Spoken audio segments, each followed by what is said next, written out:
Disney, a magical paradise of creativity, originality, and magic. There's no other franchise like it. I mean, its earlier creations revolutionized and influenced an entire generation.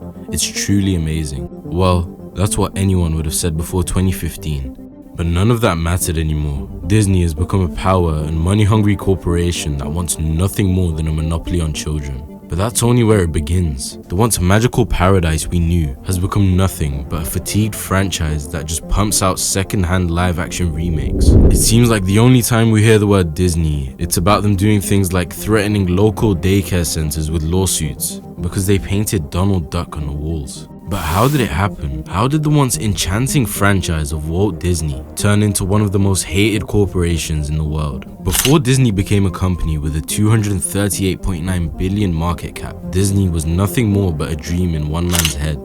Born in Chicago in 1901, Walt Disney had an interest in drawing from a young age. He ended up moving to California in 1920 with his brother, and they both started Disney Brothers Studio.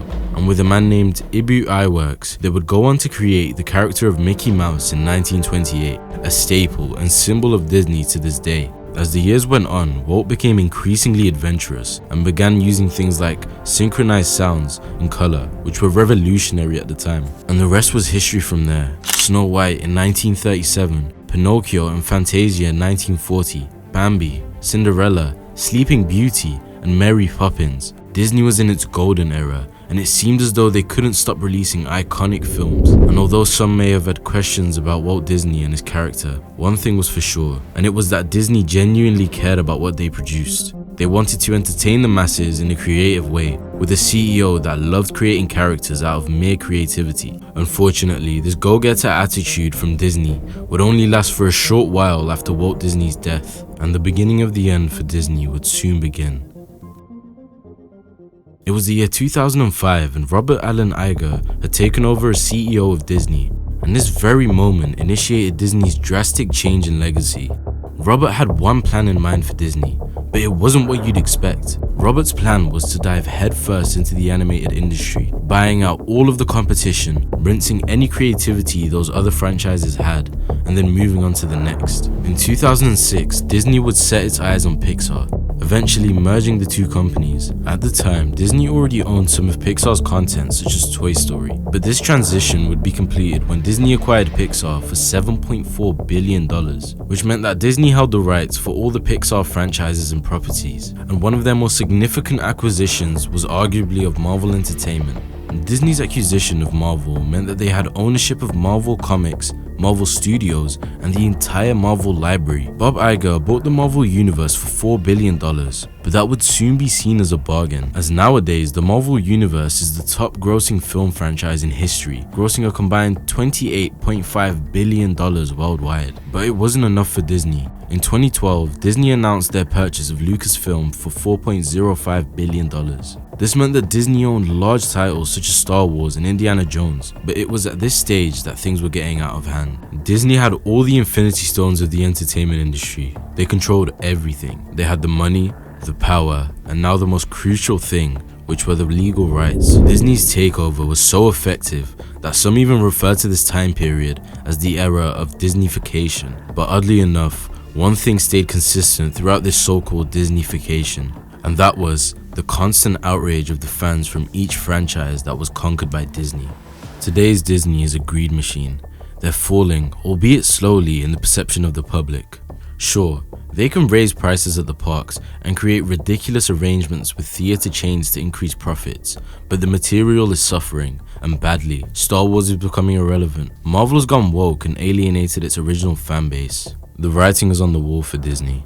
They've become too greedy way too fast, and now they're in a real pickle. People hated the state of Disney and what it has become, and rightly so. At this point in time, Disney was known for one major thing, and that was their repetitive live-action reruns that had very little to no creativity involved. And think about it like this. Most fans grew up and were greatly influenced by these iconic shows. So for Disney to just take, recycle, and tarnish what their fans love for the sole aim of profit sparked outrage. But to truly understand how much Disney's reach ruined everything around it for the long term, all you have to do is take a look at one of Disney's many victims, Club Penguin. Club Penguin was yet another franchise that was acquired and then rinsed out by Disney. They did this by purchasing Club Penguin, putting over half of the content behind a paywall before then shutting the game down. And shortly after, they replaced it for a knockoff mobile game called Club Penguin Island. And to this day, many claim that Disney bought and killed Club Penguin for profit. Not only does Disney have significant intellectual property rights in its characters, as we've already established, what makes Disney so hated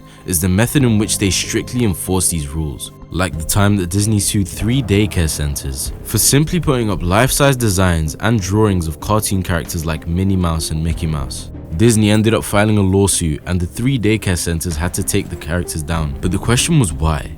Why would a large corporation such as Disney bully 3 local daycare centers when they weren't even making a profit? Well, it was this very question that sparked so much public outrage, or even the time that Disney sued Emerson Elementary, a local school. The school was screening the newest Lion King remake at a PTA event, so the licensing organization that represents Disney hit the local school with a notice stating that it was a copyright infringement and had to pay $250. The news went wild after the school was forced to crowdfund to collect the penalty money.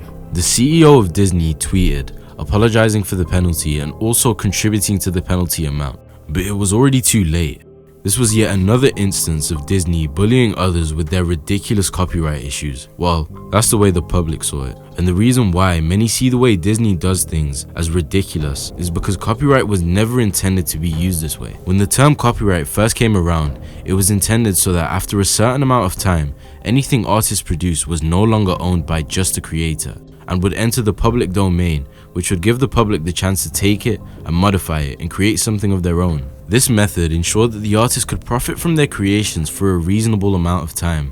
Instead, Disney now used this method not to protect the author's work, but to protect corporate interests. Take Mickey Mouse for example. Disney has had a chokehold on this character for almost a century, whilst threatening anyone who dared, no matter how big or small, with devastating lawsuits. It was simply wrong, especially because Disney could already protect their characters as their trademark forever, without enacting copyright laws. And this is what some had to say. You know how much Disney owns in the entertainment industry?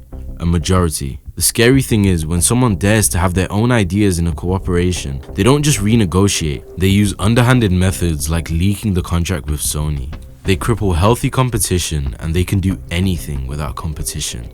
And that's where the problem lies. But despite all the outrage from fans of every category, Disney was still doing great. In fact, around 2015, Bob Iger was regarded as a revolutionary that completely transformed what Disney was as a company. But from today's perspective, Bob Iger used a method that ultimately put Disney at the top, but has led them to a creative bankruptcy. But for now, by 2019, Disney had reached its peak, releasing some of its most iconic releases such as Endgame and Spider-Man Far From Home. Disney also released Disney Plus that very same year. But the way that Bob Iger ran Disney financially was beginning to catch up to it. In 2020, Bob Chapek would replace Iger as CEO, and it was at this point in time that Marvel became Disney's top priority with its recent success. Everywhere you would look, you'd see Marvel, and instead of keeping up with their other shows, it seemed as though Disney were only interested in the franchise that would give them the largest return on their time. But this would come back to haunt them. At the time, Disney was majorly impacted by the pandemic, resulting in multiple delays in film, TV production, and distribution due to things such as cinemas and pretty much the rest of the world being closed. And so, Disney's focus on streaming was well timed for everyone who was stuck at home. Disney was doing so well. Just 1 year after it launched, the Disney Plus service had signed up 73.3 million users. And this was mainly due to the Marvel franchise that were releasing just hits after hits. But this was exactly the problem. It seemed as though that all the Disney of today cares about is Marvel. Yeah, they were still releasing content of other franchises, but they were either boring sequels that just didn't make sense, or content that just felt very unenthusiastic and didn't nearly have the effort that Marvel did. But that brings us to the question, how long will Disney be able to stay on this Marvel wave before competitors like Netflix with an endless catalog of films and series completely take over the entertainment industry? Or will Disney just keep up the same tactics they've had for decades and ride a new wave with Bob Iger as their CEO? Only time will tell.